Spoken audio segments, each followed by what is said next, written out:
इतिहास में ना कुछ नाम सिर्फ नाम नहीं रह जाते, वो एक मिसाल बन जाते हैं, एक पहचान बन जाते हैं। आज की कहानी एक ऐसे ही साथी की है जिसका नाम सुनते ही जहन में सिर्फ दो शब्द आते हैं, वीरता और वफादारी।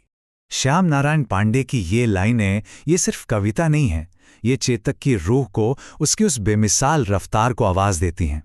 कहते हैं ना कि उसका पाला हवा से पड़ गया था। मतलब सोचिए क्या रफ्तार रही होगी। और यही पंक्तियां उस महान कहानी की एक तरह से शुरुआत हैं, जिसे आज हम मिलकर समझने वाले हैं। तो सवाल यही उठता है ना, कि आखिर एक घोड़ा, एक जानवर, भारतीय इतिहास के सबसे महान नायकों में से एक कैसे बन गया? मतलब इसके पीछे क्या कहानी है? चलिए आज इसी असाधारण कहानी की एक एक परत को खोल कर देखते हैं। तो इस कहानी की शुरुआत होती है एक चुनाव से, एक बहुत ही अनोखे साथी के चुनाव से। और ये सिर्फ एक घोड़ा खरीदने की बात नहीं थी, नहीं, ये तो एक ऐसी वफादारी को पहचानने की कहानी थी जो आने वाले वक्त में इतिहास का रुख मोड़ने वाली थी। तो हुआ यूं कि गुजरात से एक घोड़ा व्यापारी महाराणा प्रताप के दरबार में आया। और वो कोई मामूली घोड़े लेकर नहीं आया था। उसके पास थे 3 खास काठियावाड़ी घोड़े, चेतक, त्राटक और अटक। महाराणा प्रताप ने त्राटक नाम का घोड़ा अपने छोटे भाई शक्ति सिंह को तोहफे में दे दिया। लेकिन चेतक को अपना बनाने की कहानी वो एक बहुत ही खास घटना के बाद शुरू हुई। दरअसल महाराणा का इन घोड़ों को अपना बनाने का फैसला एक ऐसी घटना के बाद हुआ जिसे सुनकर शायद यकीन करना भी मुश्किल हो जाए। ये वफादारी की एक ऐसी परीक्षा थी जिसने सब कुछ बदल दिया। इसी घटना ने महाराणा और चेतक के बीच उस रिश्ते की नींव रखी जो बाद में अमर हो गया। देखिए हुआ क्या, उस व्यापारी ने अटक नाम के घोड़े के पैर रस्सी से बांध दिए।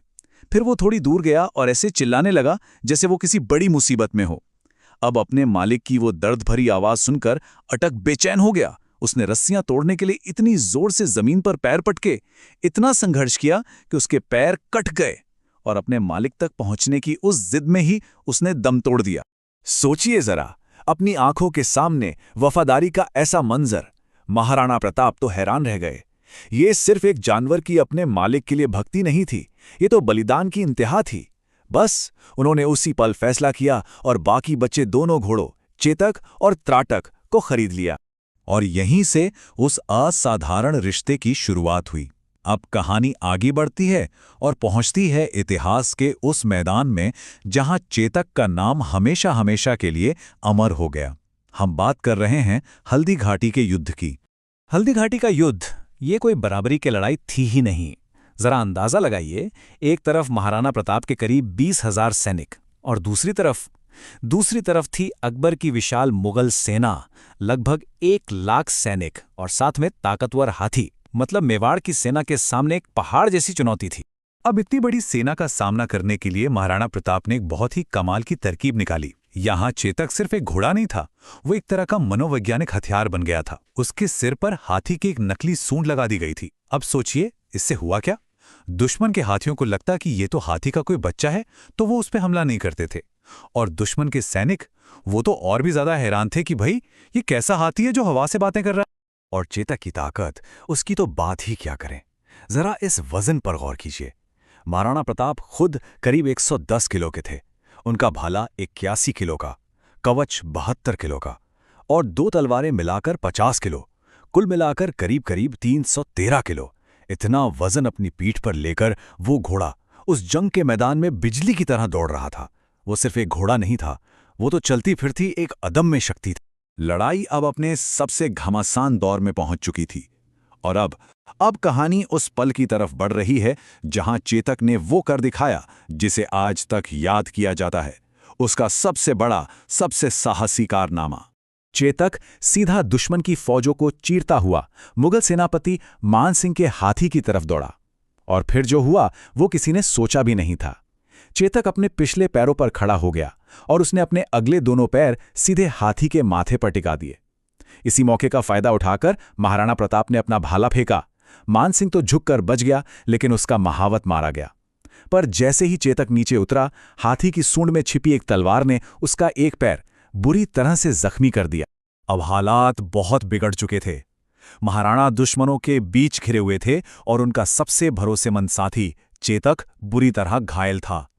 ऐसे में उनके एक सेनापति झाला मन्ना ने एक बहुत बड़ा बलिदान दिया। उन्होंने महाराणा का शाही मुकुट खुद पहन लिया। ऐसा क्यों किया? ताकि मुगल सैनिक उन्हें ही राणा समझें और उनका पीछा करें, और इसी धोखे के बीच महाराणा को वहां से निकलने का थोड़ा सा वक्त मिल जाए। लेकिन बचकर निकलते हुए उनके रास्ते में एक ऐसी रुकावट आई जो लगभग नामुमकिन लग रही थी। एक 26 फीट चौड़ा बरसाती नाला। सोचिए, 26 फीट! एक बिल्कुल स्वस्थ घोड़े के लिए भी इसे पार करना बहुत मुश्किल था, और चेतक वो तो बुरी तरह घायल था। उसके लिए ये नाला एक तरह से मौत की दीवार ही थी। और यहीं इसी पल चेतक ने वो किया जो इतिहास बन गया। महाराणा प्रताप अभी सोच ही रहे थे कि इस पार कैसे जाएंगे कि चेतक ने अपनी बची खुची सारी ताकत, अपनी पूरी जान की शक्ति एक साथ लगाई और लगा दी अपनी जिंदगी की आखिरी और सबसे लंबी छलांग। अपने मालिक को सुरक्षित उस नाले के पार पहुंचा दिया। वो छलांग, वो सिर्फ एक नाले को पार करना नहीं था, वो तो जिंदगी और मौत के बीच का फासला तय करना था। ये चेतक की वफादारी की आखिरी परीक्षा थी। और इस छलांग के बाद कहानी एक बहुत ही भावुक मोड़ पर आ जाती है, जो हमें उस अमर बलिदान की विरासत के बारे में बताती है। जैसे ही वो नाले के उस पार पहुंचा, चेतक की सारी हिम्मत जवाब दे गई। वो जमीन पर गिर पड़ा और अपने मालिक, अपने दोस्त महाराणा प्रताप की गोद में सिर रखकर उसने हमेशा के लिए अपनी आंखें मूंद लीं। लेकिन चेतक का ये बलिदान बेकार नहीं गया।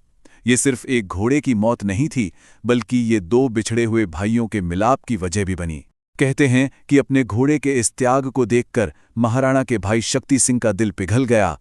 उनका सारा गुस्सा, सारा बैर पछतावा में बदल गया, और उसी रणभूमि में दोनों भाइयों ने एक दूसरे को गले लगा लिया। तो आखिर में चेतक की कहानी हमें क्या सिखाती है?